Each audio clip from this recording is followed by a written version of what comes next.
Am I the a-hole after I told my friend every animal hates your GF? That's a bad sign.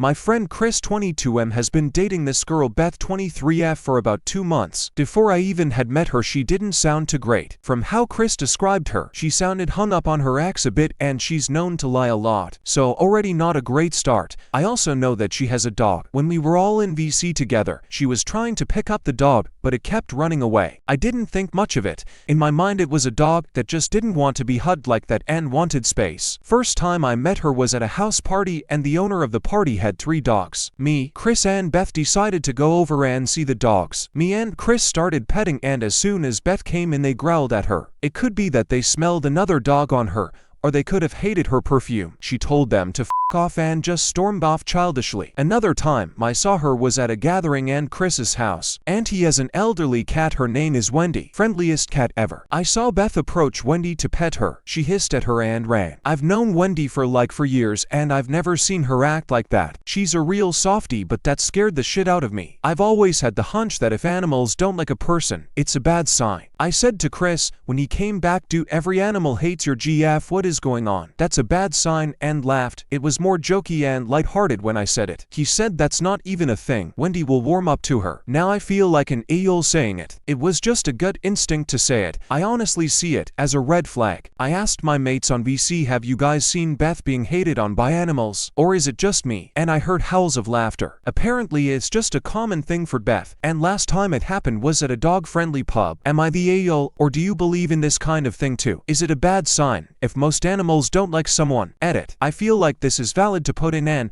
I don't know why I didn't put it before, but I have honestly seen, in person and on VC, Beth be quite hot-headed. She will get unnecessarily angry at people in games if someone slightly slips up. At first I thought it was just for fun, but it sounds mostly with malintent. Here are the top comments. I had a friend that animals would react badly to undeserved. She had cancer. Animals can sense that. I worked with a perfectly terrible person, litters, steals, screams at people for fun, belittles everyone, poaches and animals. They love that guy. Strange dogs actively seek him out. Cats, which he hates saying. Horses even are drawn to that scariest psycho. So while I trust animals' senses about coming weather, fine sense of smell, or being able to detect illness, I don't trust them to determine whether a person is a worthy person or not. There is zero evidence to support whether an animal can sense if a person is bad or evil. A person can smell different, look like someone the animal had a problem with, act threatening or uptight, but none of that means the person is no good. People think animals have some magical sense of evildoers. The most likely scenario is that the OP is projecting his dislike of the person to the couple of encounters with animals he has witnessed. The cat was probably reacting to the OP's reaction to her.